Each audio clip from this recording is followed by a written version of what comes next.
여러분 안녕하십니까? 이충건입니다. 오늘은 더불어민주당의 더 세진 노란봉투법 강행, 불법 행위 면제부는 안 된다. 그리고 노조원 개인의 불법 쟁의 배상 청구를 못하고 원청기업 상대 교섭 및 쟁의 행위 가능은 기업 경쟁력을 크게 악화시키고 위헌 소지도 있다라고 하는 내용을 가지고 말씀을 드리겠습니다. 방송에 앞서 아직 이충건 교수 방송의 구독자가 아닌 분은 동영상 아래 구독과 좋아요를 눌러주시기 바랍니다. 방송 제작에 큰 힘이 됩니다. 더불어민주당 의원들이 8월 5일 국회 행정안전위원회에서 국민의힘 의원들이 퇴장한 가운데 민생위기 극복을 위한 특별조치법을 통과시켰습니다. 또 같은 날 민주당 등 야당은 국회 환경노동위원회 안건조정위원회에서 노동조합 및 노동관계조정법 개정안 일명 노란봉투법도 단독으로 의결을 했습니다. 민주당은 이 법안들을 8월 25일경 본회의에 처리할 방침이라고 합니다. 노란봉투법은 야권이 지난 국회에서 통과시킨 것을 윤석열 대통령이 거부권을 행사해서 무산되었는데 22대 국회에서 더 강화된 내용으로 추진되고 있습니다. 근로자 범위를 노조를 조직하거나 노조에 가입한 개인사업자, 특수 형태 근로 종사자까지 늘리고 사용자 범위도 원청업체까지 확대하는 내용이 담겼습니다. 경제계는 법이 도입되면 노동쟁의가 걷잡을 수 없이 증가할 것으로 우려하고 있습니다. 특히 위법 행위를 한 노조원 개인에게 손해배상 책임을 물을 수 없도록 규정한 부분은 불법 쟁의에 면죄부를 주고 헌법이 정한 재산권을 침해한다는 지적도 많습니다. 더불어민주당을 비롯한 야당이 파업 노동자의 불법 행위에 대한 사용자 방어권을 제한하고 원청기업 책임을 강화하는 내용의 노동조합법 및 노동관계조정법 개정안 일명 노란봉투법 처리를 강행하면서 정부의 우려와 경영계 반발이 커지고 있습니다.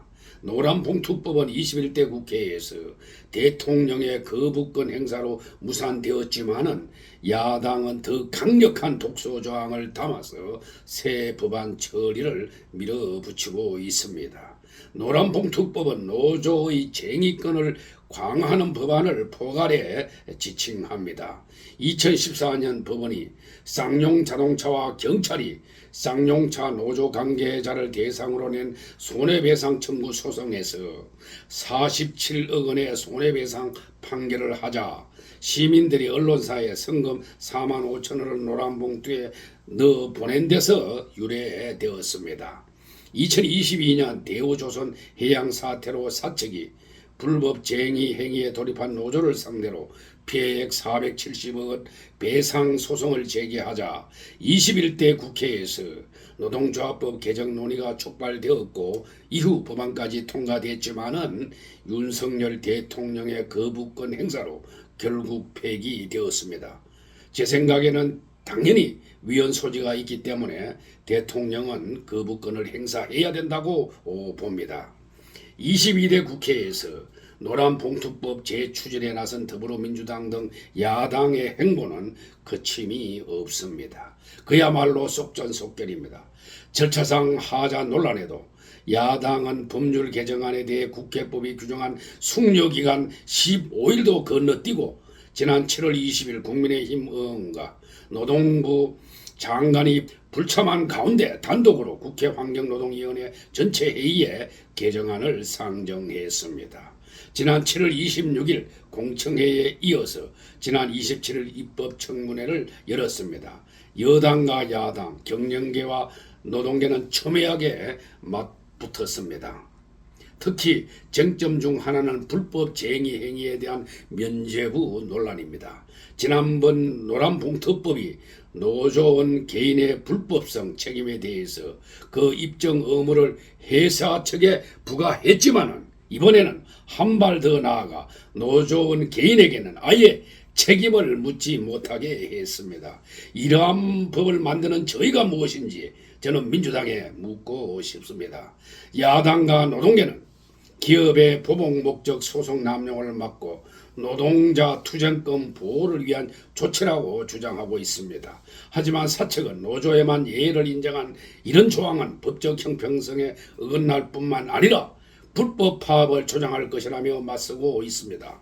민주당은 노조원이 파업을 해서 기업에 막대한 손해를 입혀도 노조원 개인에게는 책임을 묻지 못하게 한다면 묻지마 파업 사태가 많아질 것을 뻔한데도 밀어붙이는 저희가 무엇인지 묻고 싶습니다. 과연 자유민주주의에서 이런 제도를 도입해도 되는지 묻지 않을 수 없습니다.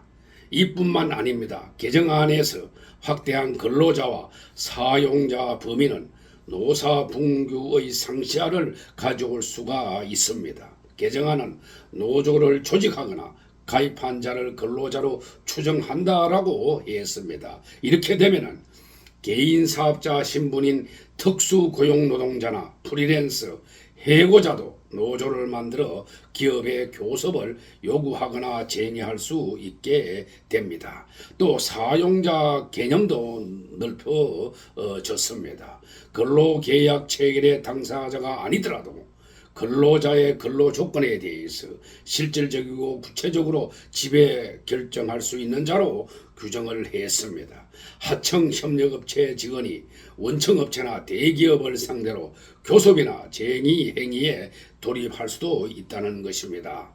쟁의 행위의 범위도 근로자의 경제적, 사회적 지위 향상에 관한 분쟁까지 확대해서 정치 파업의 길도 열어 놓았습니다. 자칫 만인에 대한 만사와 관련한 노사 분규가 벌어질 판입니다. 경영계는 사용자 범위 확대로 원하청 간 산업 생태계가 무너지고 산업 경쟁력이 심각하게 저하할 것을 우려하고 있습니다. 수많은 협력업체와 협업 관계로 얽힌 자동차, 조선 건설업계 등의 경우에 개정안의 후폭풍이 만만치 않을 것이란 걱정이 큽니다. 법의 사각지대에 있는 노동약자를 보호하고 소송 남용을 막아야 한다는 데는 이견이 없습니다. 하지만 불법 행위에 대한 법적 책임은 지지 않으면서 기득권을 지키려는 노조에만 면죄부를 주는 것은 적절치 않습니다. 파업과 불법 쟁의 와중에 기업만 손발이 묶인다면 기업은 해외 투자로 눈을 돌릴 수밖에 없을 것입니다. 그렇게 된다면 기업들의 해외 투자가 크게 늘어나고 우리나라에서는 기업 공동화 현상도 발생할 수도 있을 것입니다. 노사 갈등을 부추기고 산업 현장의 혼란과 기업 경쟁력 약화를 가져올 막무가내식 입법은 중단해야 할 것입니다. 그런데 더불어민주당이 8월 5일 국회 본회의에서 강행 처리한 일명 노란봉투법이 헌법에 위배될 소지가 크다는 연구 결과도 나왔습니다. 차진아 고려대 법학전문대학원 교수는 한국경제인협회의 의뢰로 작성한 노조법 개정안의 위헌성 검토 보고서에서 노란봉투법이 사용자의 헌법상 기본권을 과도하게 침해한다고 지적을 했습니다. 앞서 노란봉투법에 대해서 불법 파업을 조장할 뿐만 아니라 민사상 손해배상을 사실상 불가능하게 헌법상 재산권을 침해할 것이라며 위헌 소지를 제기한 환경협회 주장이 법리적으로 뒷받침된 셈입니다. 차 교수에 따른다면 노란봉투법이 형사처벌의 대상이 될 수 있는 사용자 개념을 모호하게 확대한 것은 헌법상 재형법정주의 원칙에 어긋난다.